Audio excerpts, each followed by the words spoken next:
So I'm going through Instagram and what is this? Why is this? What would ever prompt someone to send hate like this? Momoland's Junkee posted this on her Instagram story showing how someone took time out of their day to seek out her Instagram and send her this. I think a lot of people attempted to search this person up given the details in the picture, but one, that runs the risk of mistaking someone else for them, and two, we don't want to stoop to the levels of this. And anyway, the caption she posted along with it was "thank you," showing how it holds no power over her. What struck me was that there was no reason given for why this person hates Junkee so much. It's not necessarily the same in Amber's case, because we can track back to the reason why recently her name was trending number 17 worldwide and number 8 in the US. I've touched upon the state of the US right now in previous videos, and the state of the world really. Well, Amber is one of many other K-pop idols who has shown support on social media. She's linked out to different organizations that are helping the cause. She's even physically put herself out there. Well, the reason she's received so much backlash is because one of her posts was an email to US lawmakers expressing her stance on the sentence she believes this man should face. It's what a lot of people are doing to make sure justice is served, but not to get too confusing with how the system works over here in the US. The sentence she was pushing for is of the highest degree. However, in consideration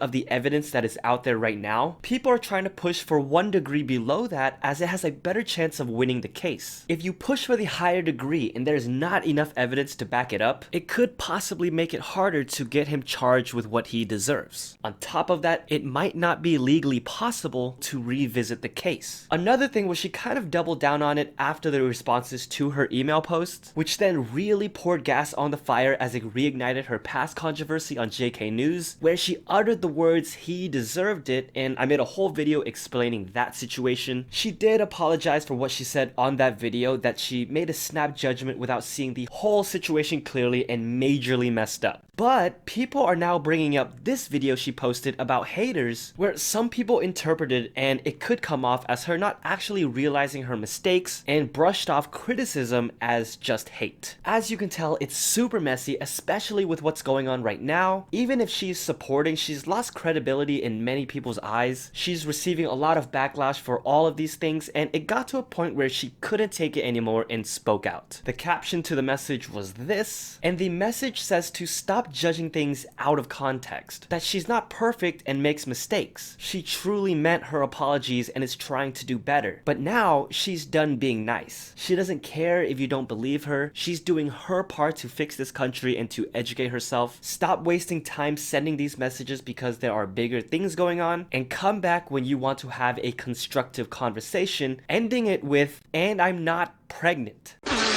Wait, what? So if you're confused about that part, in all of the chaos, it seems as though someone started a rumor that she was pregnant. I think there were even mock articles being shared to make it look more legitimate, to the point where she actually had to come out and address it and say, "No, I'm not pregnant." As you can see, there are those who do not forgive her for the mistake she has made because maybe it truly hurt them. Maybe they see it not as a mistake, but a reflection of who she truly is. But there are also those who defend her because while yes, she has made mistakes, they do not believe that she has any hate in her heart and that it's in the right place. However you see Amber, hate comments shouldn't be the way to go, but it's difficult because you can't always ask someone to forgive because everyone's mindset is shaped by their own personal experiences. For example, how willing you are to forgive AB6IX's leader Youngmin will tie directly into if driving under the influence has ever affected your life or anyone around you. The other day, Brand New Music made a statement saying that Youngmin attended a personal gathering and drank alcohol, after which he set out to drive himself home, was stopped by police and charged with DUI. His license was revoked and he is currently reflecting deeply on his actions. They go on to say that he will halt his activities with AB6IX, which I think they mean for now, and that they will be carrying out their comeback as a 4-member group that will now take place on June 29th instead. On top of that, the competition Good Girl announced that they will do their best to edit out his one-shots to prevent it from hurting other artists. And he also came out with his own handwritten apology, saying that he feels miserable and apologetic to his members, the fans that showed him so much love, and the company. Of the reactions I've seen, there's no one who defends the actions. Rather, it's a matter of whether you're willing to forgive him. There are those who do because they feel he is truly sorry, that he understands the horrific things that could have occurred, and that he will never ever forget this. But there are also those who don't or can't because maybe they've lost someone due to drunk driving. Maybe it's something that has irreparably affected their lives. One thing everyone does seem to agree upon is that the company handled it quickly and probably the best way they could. It's the same recognition that people are giving to JYP Entertainment on how they handled Twice's more and more music video accusations. After the music video was released, an artist by the name of Davis McCarty went on social media and said, K-pop band Twice steals Pulse portal design and creates a replica for their music video. It has 15 million views. This is blatant copyright infringement. Art friends, can you help me? Give me some guidance. The post was then deleted, and shortly after, JYP Entertainment issued an official statement saying, this morning we became aware that one of these set pieces resembles an existing piece of artwork, that they've contacted the music video production company that they hired, in this case Naive, who has worked on other projects with them, and requested they speak with the creator of the original to resolve it. They also added that they're going to strengthen their verification process so that this doesn't happen again. Will JYP Entertainment work with Naive again? I'm not sure. They have done a lot of work with them already, but it doesn't look good when the director comes out to kind of defend himself, but in doing so contradicted his own statement a bit, maybe trying to save his own butt. When you hire a company to do something, usually you expect them to be able to take care of all the illegalities that has to do with their specific work, or just create original pieces. At the same time though, JYP hasn't ignored their own mistake of not catching this or not overseeing it, maybe as much as they should have. But hey, the original artist of the installation piece looks like he's been compensated. Maybe this will even turn out to be like the Red Velvet Oompa Oompa situation, where initial accusations get resolved and later become collaboration. By the way, Twice's comeback has officially started the June craziness that we've all been waiting for, but there's one comeback that just baffles my mind. Someone solve this mystery for me. So after a year, Dia is finally making their comeback on June 10th. But when the teasers were released, it was only 5 members, excluding Seomyi and Chaeyeon. But they didn't make any mention of it until fans said, that's only 5 members? To which the company responded, oh yeah, by the way, it's a unit comeback. Seomyi and Chaeyeon won't be participating for